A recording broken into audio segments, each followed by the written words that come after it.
를 생각하게 되죠.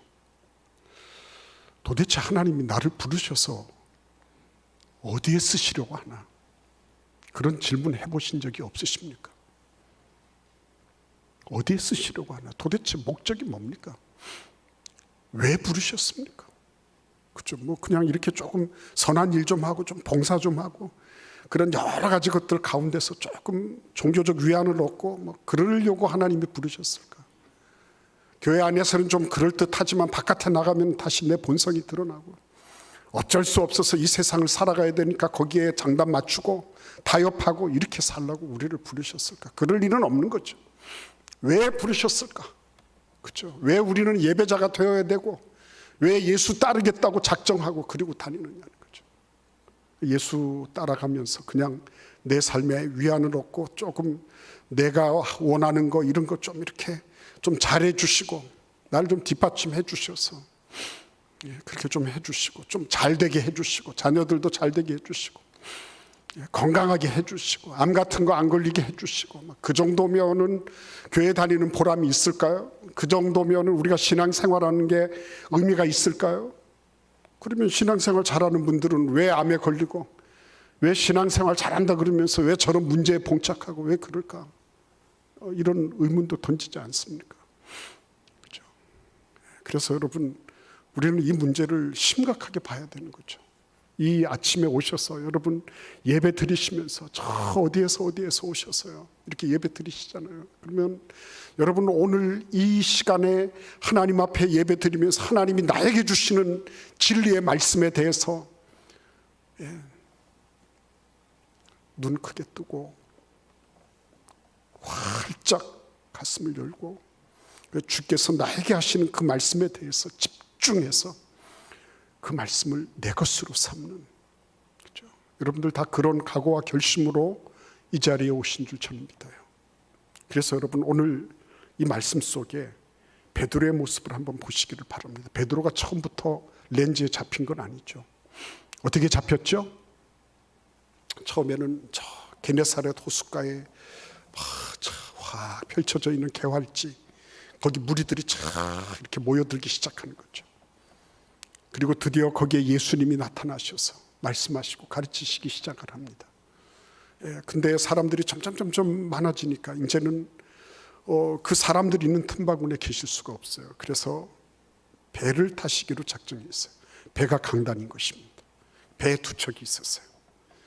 그 배 두 척에서부터 배 한 척으로 옮겨가십니다. 예수님이 이렇게 양다리를 걸칠 수가 없잖아요. 우리가 세상과 진리를 양다리 걸칠 수 없는 것처럼 예수님은 한쪽 배를 타셨어요. 그리고 그 한쪽 배에서 가르치셨습니다. 그때까지 시몬 베드로는 나타나지 않아요.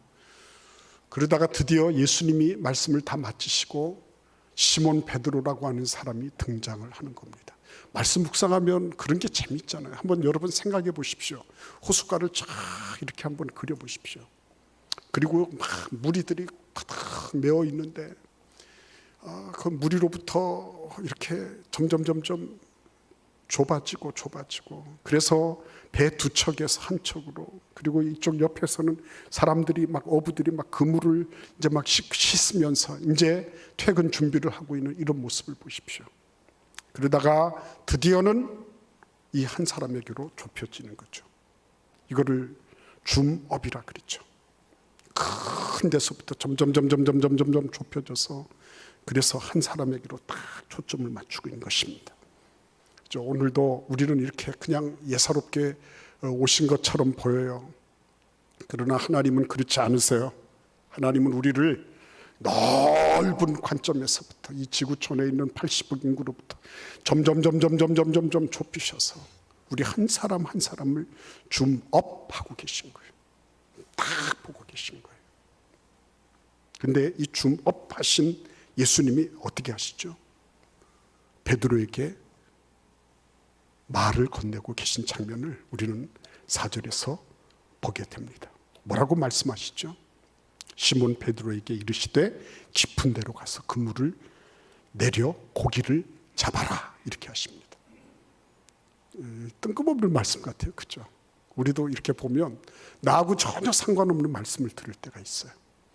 근데 이 상관이 없다고 하는 것 이전에 예수님은 목수잖아요. 목수께서 깊은 데로 가서 그물을 던져라 이렇게 말씀을 하시는 걸 보면 왜 상관이 없어 보이냐면 밤새도록 했단 말이에요. 5절을 보십시오. 시몬이 대답하여 이르되 선생님 우리들이 밤이 새도록 수고하였으되 잡은 것이 없습니다. 그죠? 예수님이 그 사정을 아시는지 모르시는지 뜬금없이 그렇게 말씀을 하시는 거예요. 때때로 우리에게는 그런 일이 벌어져요. 나하고는 상관없는 것 같은 얘기, 맥락을 잘 모르시면서 하시는 말씀. 내가 성경을 읽고 묵상을 하지만 그러나 사실은 나하고 이걸 아시면 이렇게 말씀하실 리가 없는데 왜 이렇게 맥락 없는 말씀을 하실까 하는 그런 좀 이해가 되지 않는 이런 때가 있는 거예요. 그렇죠? 근데 예수님은 그걸 아셨을까요? 모르셨을까요? 아셨을까요? 모르셨을까요? 여러분들이 반응을 하시면 맞든지 틀리든지 참 좋은 겁니다. 반응이 없다는 거는요, 이게 너무 힘든 거예요. 예? 웃어라도 주시고, 안 그러면 인상을 꽉 쓰시든지. 왜 그거 알면서 왜 물어봐요? 뭐 이렇게. 예. 근데 여러분 오늘 가만히 보시면요, 예수님은 알고 계셨죠. 알고 계시다고 하는 것은 뭘 의미할까요? 깊은 데로 가서 고기를 잡으라 이렇게 할 때는 예수님이 아시는 정도가 아니라 뭘 의미하는 거죠? 그렇죠. 예수님은 이 시몬이 가지고 있는 필요를 보고 계셨던 거예요. 필요. 너 밤새도록 고기 잡으려고 했는데 허탕했구나. 근데 다시 가서 잡아. 이렇게 말씀하신 거죠. 늘 보면 하나님은 우리의 필요에 대해서 민감하십니다. 우리의 필요에 대해서. 근데 그 민감하시다는 걸 어디에서 우리가 눈치챌 수 있죠? 거기 5절에서 시몬이 그러잖아요. 우리들이 밤이 새도록 수고하였습니다. 이 얘기는 왜 하는 거예요? 절박하다는 거거든요. 왜 밤이 새도록 했어요? 헛구물질을 왜 했습니까? 그렇죠. 절실해요. 왜 절실합니까? 이거 가지고 그날 먹고 사는 거 아니에요. 그때 냉장고가 있었습니까? 냉동고가 있었습니까? 수조가 있었습니까? 그날 벌어서 그날 먹고 사는 사람들이에요. 소박하지만 가난한 사람들. 그들이 그날 어로 작업을 해서 물고기를 거둬들이는 거, 그거 가지고 먹고 사는 거예요. 그러니 밤새도록 웬만큼 있으면 냉동고에, 냉동창고에 좀 생선 좀 이렇게 빼가지고서 이렇게 여유 있게 돌리고 이러면 왜 밤새도록 고생을 합니까? 그냥 오늘은 안 되는 날이야, 철수. 그리고 들어와서 자면 됐죠. 그렇지를 못했어요. 예수님은 정확하게 그 부분을 보고 계신 것입니다. 예. 여러분, 그렇기 때문에 우리가 우리의 필요에 대해서 말할 수 있고 우리의 필요에 대해서 그것을 표명할 수 있다는 것은 대단히 중요한 일이에요. 예수님은 그런 얘기들을 듣기를 원하고 계신 겁니다. 우리가 뭐 무슨 하나님 앞에 나가서 무슨 공동 성명 읽는 것처럼 공식 문건을 낭독하는 것처럼 그런 기도를 하나님 듣기를 원하시지 않으세요. 나 이렇게 힘들어요. 나 밤새도록 했는데 헛수고였어요. 나의 나름으로는 최선의 노력을 다했지만 안 됐어요. 나 너무너무 기분이 나쁘고 낙심이 되고 좌절이 돼요. 이런 그죠? 체온이 느껴지는 그런 얘기를 듣기를 원하세요. 그냥 공식적으로 하나님 밥 주셔서 감사합니다. 그런 식으로 아주 상투적이고 빤하고 그리고 나의 정서나 나의 생각이나 나의 기분이나 나의 어떤 것도 하나도 묻어있지 않고 냉혈한처럼 로봇처럼 그런 얘기만 반복하고 있는 거 하나님께서 그래도 참아주고 계신 것이 놀랍지 않습니까? 주님 앞에 하나님 나 이래서 힘들어. 이게 아파요. 하나님 나 이게 왜 이런 문제들이 왜 계속 반복되는지 모르겠어요. 그런 거를 표명할 줄 아는 게 참 대단한 거예요. 그렇죠? 근데 더 중요한 게 있습니다. 그게 뭘까요? 우리를 불러주신 이유를 한번 생각해 보십시오. 오늘 여기 보시면 예수님이 말씀을 던졌습니다. 깊은 데로 가서 고기를 잡으라 그랬어요. 그랬더니 시몬 베드로가 이렇게 얘기합니다. 자세히 보세요. 시몬이 대답하여 이르되 선생님, 우리들이 라고 얘기하는 건 뭐죠? 혼자서 어로작업한 게 아니라는 거죠. 소위 말하면, 요즘 얘기로 하면 성단을 이루어서 여러 사람이 함께 모여서 협업을 했다는 거 아니에요. 그죠? 공동체적으로 작업을 했다는 거예요. 근데 우리들이 밤이 새도록 수고했는데 잡은 것이 없습니다. 이렇게 얘기하는 거예요. 그러니까 전체가 다 같이 느끼고 있는 거예요. 여러분, 똑같은 장소, 똑같은 현장, 똑같은 맥락이지만요, 전체가 다 같이 그래, 거기 묻어갈 수 있어요. 예수님 뭐라고 말씀하시든지, 우리가 전부 다가 다 그렇다니까요. 이 지금 세태가 다 그렇다니까요. MZ세대가 다 그렇다니까요. 요즘 다 노년들이 다 그래요. 이렇게 하면서 싹 묻어가면 아무 문제가 없는 것처럼 보여요. 그렇죠? 그렇게 묻어갈 수 있었어요. 우리들이 밤이 새도록 수고했어요. 이건 나만의 문제가 아니고요. 이거는 전체의 문제예요. 이거는 우리 집만의 문제가 아니고 다 그런 문제. 뭐 예수님도 다 알고 계신데 뭐 그걸 가지고 문제시하고 그걸 뭐 해결해 주시겠다고 나서는 거, 그거 뭐 별로 그닥 반갑지 않아요. 이렇게 말할 수 있어요. 근데 중요한 게 뭐죠? 여기 보시면 우리들이 밤이 새도록 수고하였으나 잡은 것이 없지만은 말씀에 의지하여 내가 그물을 내리리이다. 예수님이 말씀하셨기 때문에 그 말씀하신 것을 따라 누가 그물을 내려요? 누가요? 다시 한번 말씀을 드릴게요. 질문할게요. 누가 그물을 내린다고요? 내가 그물을 내리리이다. 누구 내리는 거 보고 내리겠습니다. 가 아니에요.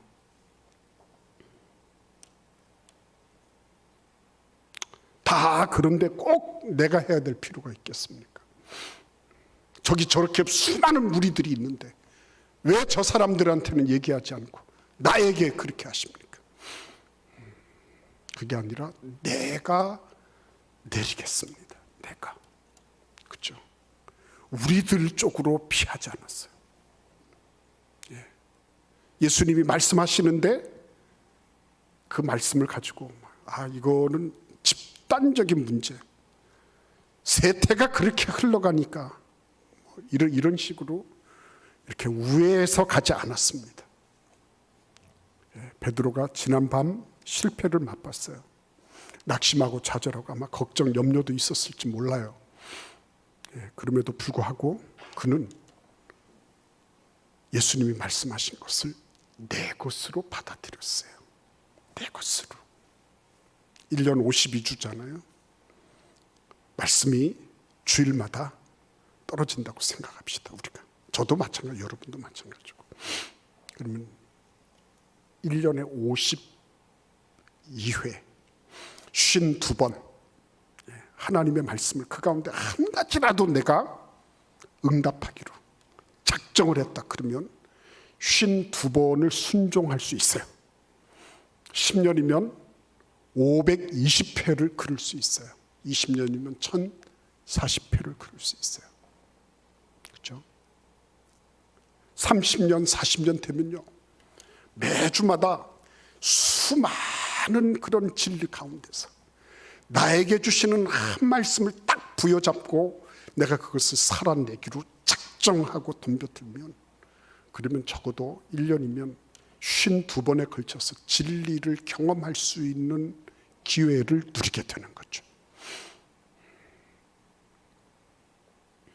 진리라는 말씀은 알레데이아라고 헬라어로 표명하고 있어요. 이 알레데이아는 이런 뜻이에요. 실체라는 말이죠. 실체. 본체라는 말입니다. 본체. 이게 허상이 아니고요. 허상이 아니고 본체. 참된 거예요. 이 알레데이아가 참되다 할 때 이 참된 것은 뭘 의미할까요? 참되다 할 때는 뭐예요? 옳고 그른 거요. 아유, 뭐 사람들마다 이거 옳다, 저거 옳다. 예. 진영에 따라서 다 다르잖아요. 똑같은 것을 보면서도. 근데 우리는 진리의 명확한 기준을 가지고 있어요. 그 기준이 뭐죠? 영원하냐, 영원하지 않느냐 하는 거예요. 영원한 것은 참된 거예요. 영원하지 않은 것은 뜬구름 잡는 거예요. 지금 그게 실체처럼 보여요. 그게 진짜인 것처럼 보여요. 속지 말아야 되는 거예요. 영원하지 않은 거. 그런 것들이 우리 가운데 얼마나 내가 진짜야, 내가 참이야 이러면서 우리를 유혹하고 있는지 모르는 것입니다. 여러분, 그렇기 때문에 진리를 따르는 사람들, 이 영원한 것을 추구하는 사람들의 특징이 있어요. 그게 뭐냐면 요한복음 3장 21절에 보시면 이렇게 말씀하고 있습니다. 진리를 따르는 자는 빛으로 오나니 이는 그 행위가 하나님 안에서 행한 것임을 나타내려 함이라. 이렇게 말씀하고 있어요. 진리를 행하는 자는 따르고자 하고 진리를 행하려고 하면요, 빛으로 나오게 돼 있어요. 빛으로. 예, 빛으로. 숨기고 가리고 너만 알아. 이건 우리끼리 비밀이야. 이런 소리가 없어요. 빛으로 드러나는 거예요. 왜? 그 행위가 하나님 안에서 행한 것임을 나타내려 함이라 그랬습니다. 고린도후서 4장 17절에서 18절에서는 이렇게 말씀하고 있어요. 우리가 잠시 받는 환난에 경한 것이 지극히 크고 영원한 영광에 중한 것을 우리에게 이루려 함이니. 그 다음에 주목해서 잘 경청하십시오. 우리가 주목하는 것은 보이는 것이 아니요 보이지 않는 것이니 보이는 것은 잠깐이요 보이지 않는 것은 영원함이라 그랬습니다. 진리는 금세 안 보일 수도 있어요. 진리는 그 실체를 드러내는데 어쩌면 시간이 오래 걸릴 수도 있어요. 그러나 그럼에도 불구하고 이 진리는 영원하기 때문에 그것이 내 눈에 어떻게 보이느냐, 이거는 그닥 중요하지 않은 거예요.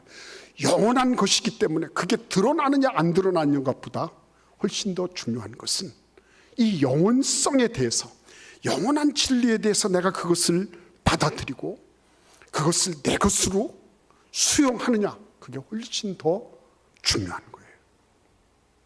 여러분, 항상 보면요, 기독교 신앙은 먼저 내 몸을 던지고 그 다음에 뭔가가 정립이 됐어요.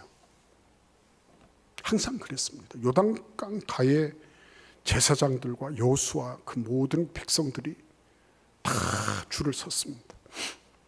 근데 제사장들의 발이 요단강가에 딱 잠길 때부터 요단강 물이 수직으로 서서 더 이상 흘러나오지 않았어요. 그렇지 않았어요. 그래서 그 요단강을 홍해를 걷는 것처럼 마른 땅 건너듯이 그대로 도하할 수 있었습니다. 늘 그랬어요. 하나님이 하루아침에 아브라함에게 그 실체를 다 보여주신 게 아니에요. 아브라함이 일단 75세지만 일단 그럼에도 불구하고 하나님께서 말씀하신 대로 움직이면서 그는 하나님에 대해서 조금씩 알아가기 시작한 거죠. 항상 그랬습니다. 모리아 산에 아들을 바칠 때도 모리아 산에서 진짜 가슴 아픈 일 아니겠어요? 100세 때 낳은 아들인데 칼을 겨누어서 심장을 겨누어서 내리치려고 할 때 그때 하나님께서 비로소 나타나신 거예요. 늘 보면 행동이 먼저 오고 그 다음에 하나님의 어떠하심이 나타나고요. 그 다음에 비로소 해석이 되는 거예요. 그 다음에 하나님이 이렇게 예비하셨구나. 딱 심장에 칼을 꽂으려고 했을 때 옆에서 한 마리 순양이 걸려 있잖아요. 하나님이 이렇게 예비하셨고 비로소 하는 거예요. 예, 비로소 하는. 그러니까 먼저 이렇게 뭔가가 이렇게 움직여지지 않으면 만고 생각하는 거죠. 나름으로는 철학적 사고, 나름으로는 깊은 사고, 그렇죠? 그런 거 있을 수 있어요. 그러나 하나님은 그렇게 하지 않으세요. 왜? 진리는 일단 수용돼야 되니까요. 우리가 뭐 빛을 보고 빛에 대해서 이런저런 논리를 막 해서 이론을 정립해야지 빛이 보이는 겁니까? 그게 이해가 돼야지 빛을 볼 수 있나요? 빛이 딱 보여지면, 딱 비춰지면 그러면 빛을 보는 거 아니에요. 진리도 마찬가지예요. 진리는 우리로 하여금 증명을 요구하거나 아니면 무슨 사변적인 논리를 요구하거나 그러지 않아요. 진리는 그대로 수용하는 거예요. 그걸 받아들이는 거예요. 그리고 그대로 이행하는 거예요. 베드로가 참 하나님께 감사해야 될 일, 그것이 뭐냐면 자기의 감정, 자기의 경험, 업으로서 자신이 가졌던 그런 여러 가지 상식, 통념, 이것보다 예수님이 말씀하신 것에 대해서 그가 그것을 감히 그거를 붙잡을 수 있었다는 거예요. 예수님은 말씀하시고요, 베드로는 응답했어요. 그렇죠? 베드로는 응답했습니다. 이거 고장단명, 한 손으로 이 손뼉을 칠 수가 없어요. 그죠? 한 손으로 할 수 있는 게 뭐가 있어요, 이게? 골프도 치고 탁구도 치고 할 수 있겠지만 한 손으로는 뺨도 치잖아요. 근데 한 손으로 절대로 할 수 없는 거는 손뼉 소리가 나는 거예요. 박수 치는 거, 그건 한 손으로 할 수 없어요. 아무리 진리가 폭포수같이 떨어져도요, 내가 거기에 대해서 응답하는 일이 없으면 아무것도 아니에요. 100년을 교회 다녀도 내가 진리에 대한 응답이 없으면, 진리를 따라 내가 행하고자 하는 일이 없으면, 그러면 100년, 1000년을 다녀도 아니에요, 그거는. 그러나 진리를 따라 한 번이라도 내가 응답할 줄 알면 하루를 내가 신앙생활해도 그 사람 영원히 사는 거예요. 요한일서 2장 13절에 그렇게 말씀하고 있는 것입니다.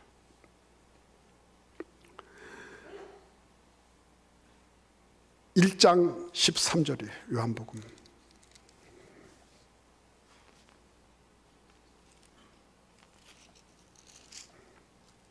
제가 왜 이렇게 자꾸 헤매는지 모르겠네요. 17절입니다. 17절. 요한일서 2장 17절 한번 찾아보시겠습니다. 389면입니다. 우리 다 함께 같이 읽어볼까요? 이 세상도 그 정욕도 지나가되 오직 하나님의 뜻을 행하는 자는 영원히 거하느니라. 다 지나가는 거거든요. 다른 말로 말씀드리면 진리를 행하라고 존재하고 있는 것이에요. 모든 구조들은. 근데 그 진리의 구조 속에서 진리를 행하고 있는 그 사람은 어떤다고요? 영원히 거하는 사람. 하루를 살아도 1000년, 10,000년을 사는 것처럼 진리를 살고 있는 사람이에요. 그러나 알레데이아가 아니에요. 참된 것, 본질적인 것, 실체를 붙잡고 있지 않아요. 다 지나가는 것 붙잡고 있어요. 허망한 거죠. 소록도에 가셨던 어떤 부흥 강사가 자기가 희한한 일을 보고 왔다는 거예요. 어떤 사람이 다들 박수를 치면서 찬송을 하는데 다들 여기 문드러지고 여기 이렇고, 그 나병 환자들이 다 그렇잖아요, 이전에. 근데 어떤 분이 막 자기 볼을 막 치고 있더라는 거예요. 그래서 왜 그런가 하고 보니까 다른 사람들은 두 손이 있어서 그래도 조막손이라도 그거 가지고 박수를 칠 수 있는데 나는 한쪽 팔이 없는 거예요. 그래서 박수 소리를 내려고 하다 보니 이 조막손과 내 볼을 쳐서라도 벌겋게 부어 그렇게 소리를 냈다는 거 아니에요. 그 베드로는 그런 면에서 보면 참 행복한 사람이죠. 예수께서 말씀하신 것을 따라 자기가 내가 지금 피곤하고 힘들어요. 퇴근 시간이에요. 근데 주님이 말씀하셨기 때문에 나는 그거를 응답하겠습니다. 그러고 나선 거예요.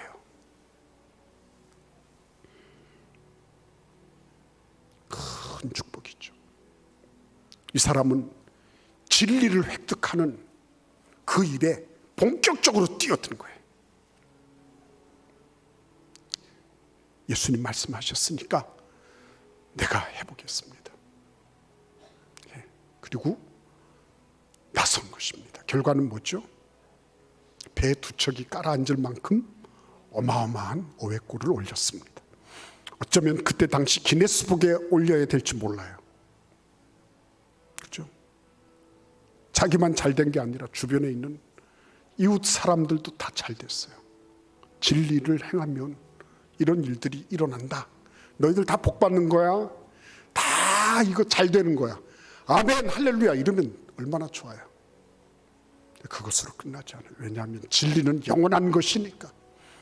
물고기 몇 마리 더 잡았다고, 내가 조금 더 괜찮은 삶을 살게 됐다고, 그게 너희들이 받아야 될 진리의 모든 것이다 이렇게 말씀하지 않아요. 성경은 그거 다야. 그거 이따가 없어질 거야. 지나갈 거야. 별거 아니야. 서푼어지도 안 되는 거야. 그런 거 가지고 연연하지 마. 그래서 하신 말씀 뭐죠? 베드로에게 하나님께서 하신 일은 그거밖에 없는 것처럼 보여요. 그런데 진리를 행하다 보면 무슨 일이 생기는 겁니까? 눈이 열리는 거 아니에요. 마치 개안수술한 것처럼 이렇게 눈이 착 열리는 거잖아요. 오늘 여기 보시면 본문 말씀 보시면 두 방향으로 눈이 열렸죠. 하나는 어떤 방향이죠? 나의 방향. 내가 누군지를 몰랐어요.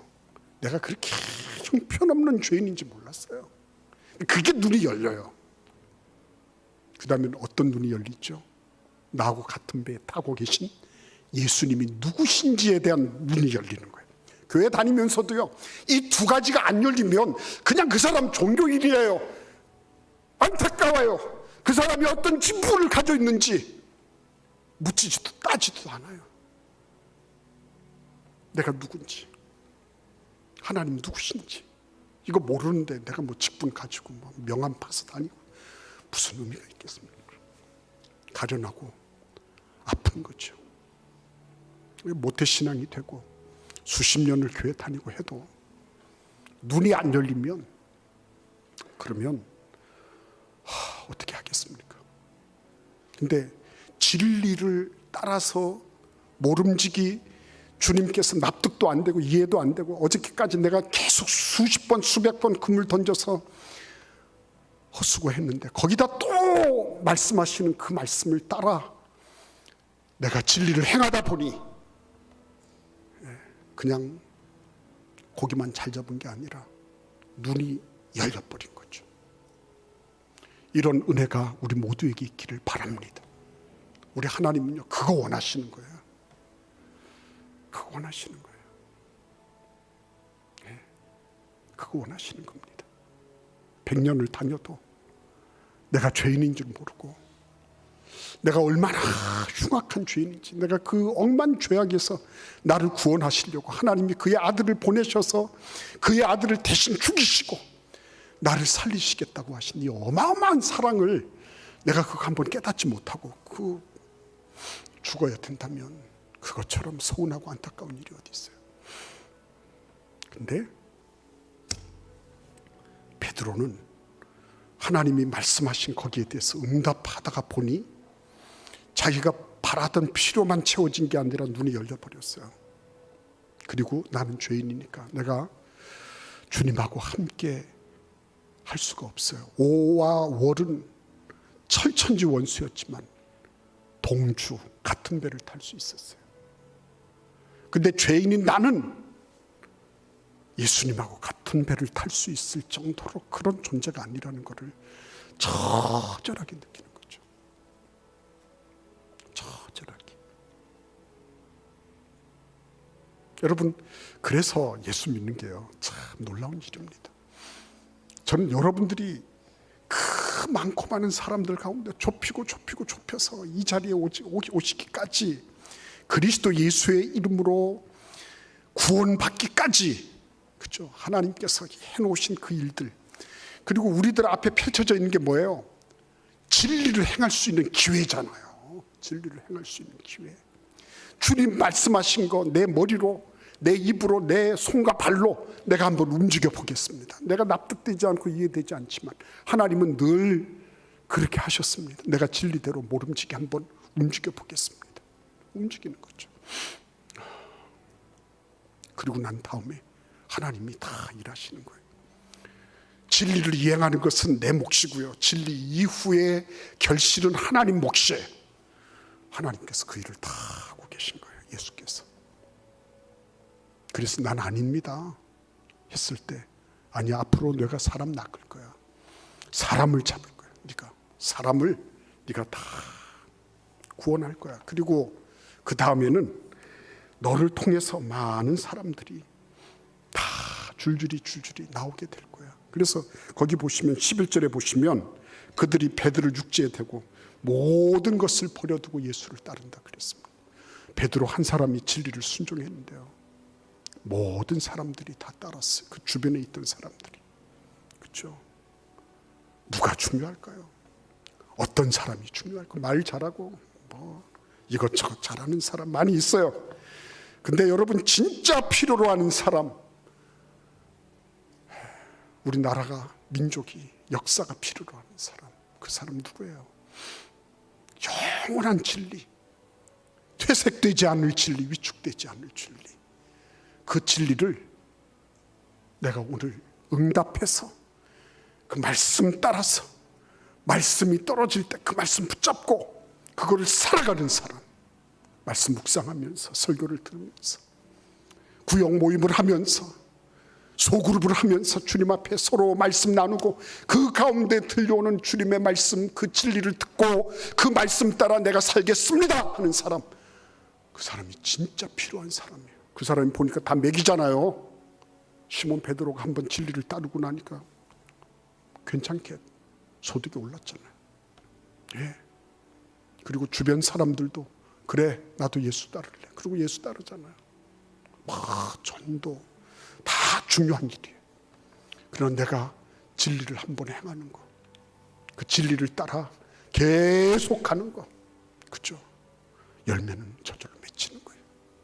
오늘 주님 앞에 나오신 여러분과 제가 하나님 앞에서 내가 그물을 던지겠습니다. 내가, 누가 아니라, 다른 누가 아니라, 다른 외부의 어떤 존재가 아니라 내가 진리의 관역이 되고 내가 표적지가 돼서 내가 그 진리를 내가 먼저 나의 것으로 삼고 진리대로 한번 움직여 보겠습니다 하는 그러한 은혜와 축복이 자기도 살리고 공동체도 살리고, 예, 물고기도 낳고, 그렇죠?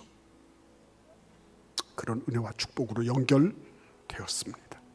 우리 같이 한번 기도할 때, 하나님, 나도 진리를 저 바깥에 두지 않게 해주세요.